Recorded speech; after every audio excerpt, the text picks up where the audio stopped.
everyone, it's Cara Whedbee. I am your favorite PescaVeniVegan, and I'm here for our Meatless Monday video. Today's video is going to be from PrettyBrownVegan.com, her chickpea curry. So I will link the recipe below in the description box. But it looks really good. I have not tried this one yet, but I've tried some of her other recipes and I really enjoy them. So hopefully this one will be just as good. We're gonna modify it a little bit, but it should be pretty close to what she does. All right, so first of all, we gotta have 1 yellow onion, 1 can chickpeas drained and rinsed, and 3 to 4 cloves of garlic. So you heat the oil in the skillet, then you cook onion until it's translucent. I don't have raw onion, so I'm gonna use minced onion.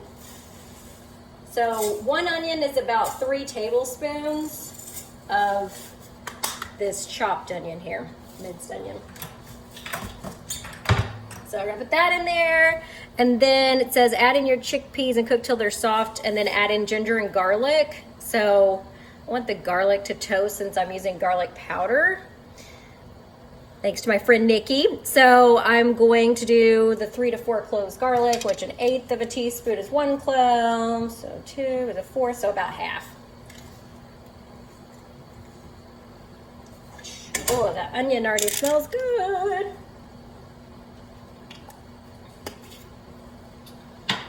All right, and then how much ginger? It says a thumb size of fresh ginger chopped fine. I've got a little thing of ginger here, so I'm gonna shake it in there.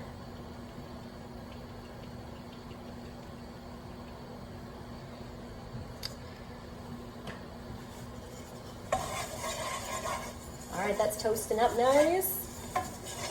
And I got my chickpeas, and so it says put those in there with it till they get soft, and these already have been rinsed and drained. Alright,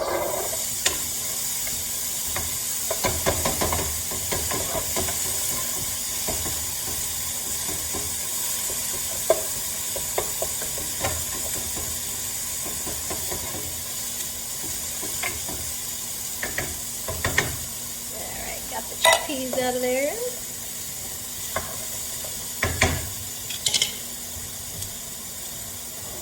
More olive oil in there.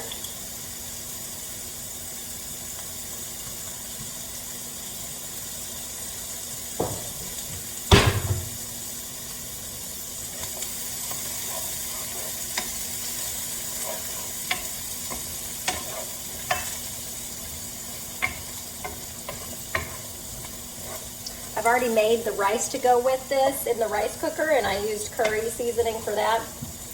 And the kids got home from school and walked in the door and they smelled it and they said, "Are we having curry?" And I said, "Yes." And they were so excited. All right, how are you guys doing? Are you getting soft? All right, let's see what's next.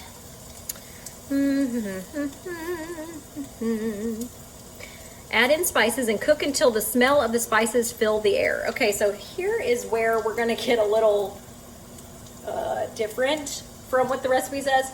So the spices it calls for are 2 teaspoons of paprika, 2 teaspoons of ground turmeric, 1.5 teaspoons, let me say that right, 1.5 teaspoons of ground coriander, which I didn't have, so that's why I'm altering this.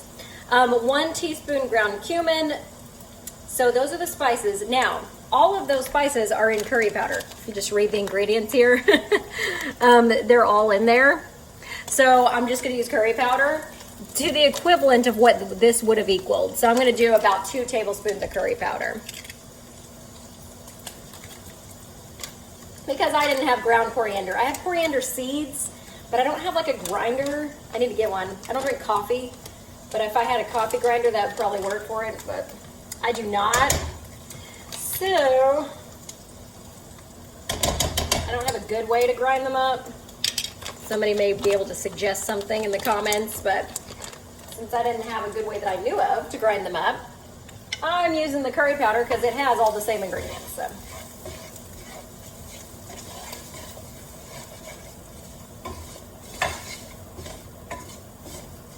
But if you have all those ingredients, feel free to follow the original recipe down there. Oh, it smells good. She said cook till the spices start to smell fragrant, which they do.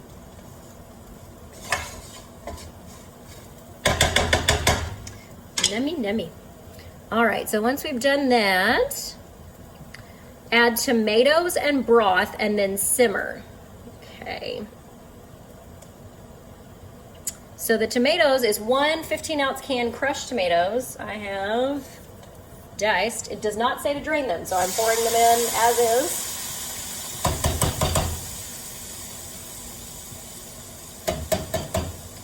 One can of diced tomatoes in the pot.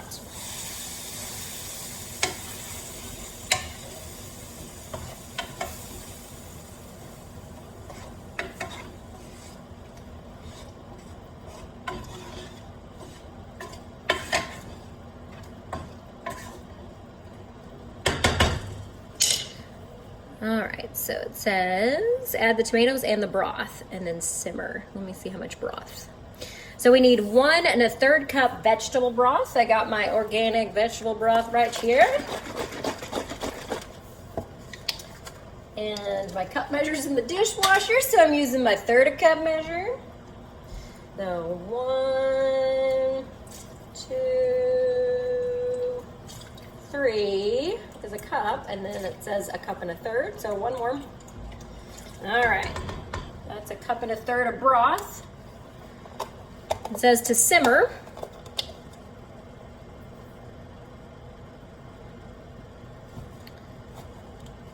Then it says stir in coconut cream, which we've got right here. So it says stir in the coconut cream, then simmer again for an additional 10 to 15 minutes, and then at the end you just season with salt and pepper to taste. It does not give an amount for those. It just says a generous amount of sea salt and ground black pepper. Then you serve over rice, which, like I said, I have already made that, and it's over there in the rice cooker, staying warm.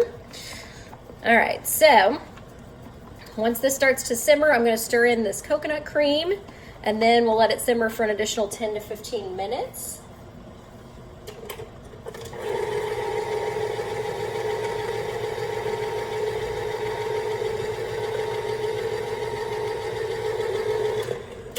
Coconut cream in a can, it is very, very thick, so you have to shake it up pretty good before you can get it out of the can, before you use it. I got my sea salt and my black pepper here for when I get to add those. All right, I hear that the tomatoes are starting to simmer and the broth.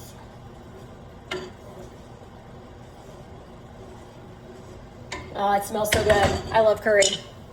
And that it was good to add the ginger and the garlic separately. I can smell those too.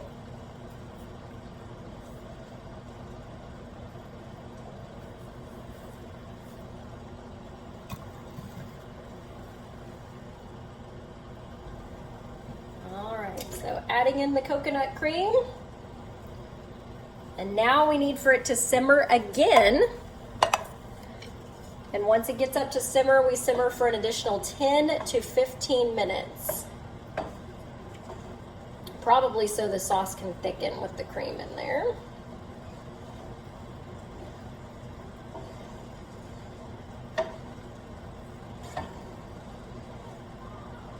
All right, so I'm stirring it in. I'm gonna turn the heat up just a little bit so I can get it to a simmer faster. My new stove is wonderful and it cooks so quickly. I love it. Love it.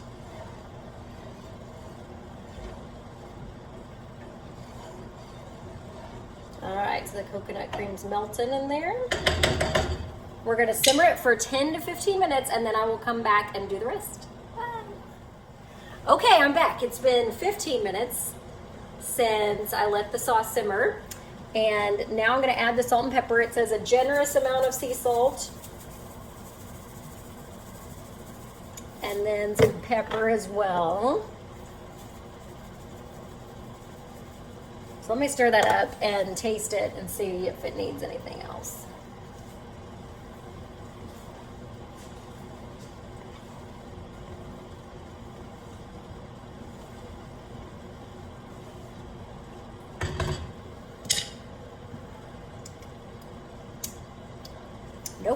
It's perfect. I don't even really think it needed that, but it enhanced the flavor, so I'll deal with it. All right, so I've got my rice that I made, my curried rice, and I'm gonna dump that in here. And then we should be good to go. I'll show you the finished product. I made at least 2 cups. Honestly, some of it poured out when outside my measuring cup, so it may be a little bit more than 2 cups of rice. But I used the curry seasoning on it. So it shall flavor the dish even more.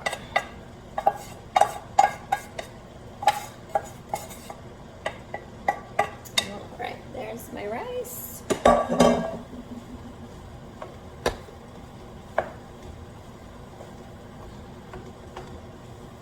Stir it up with my sauce here. And then I will show you what it looks like. I wish you could smell it. I know I say that a lot, but it smells really good. Pretty Brown Vegan is really good with seasoning. Usually her recipes are spot on, and I usually don't have to add much more. So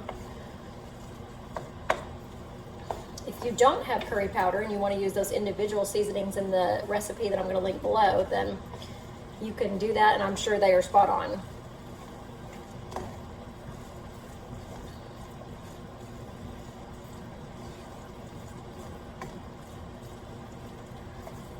Yummy, yummy. All right, I'm going to show you. Okay, everyone, here is the finished product. Chickpea curry. It's what's for dinner on Meatless Monday. Enjoy. Bye.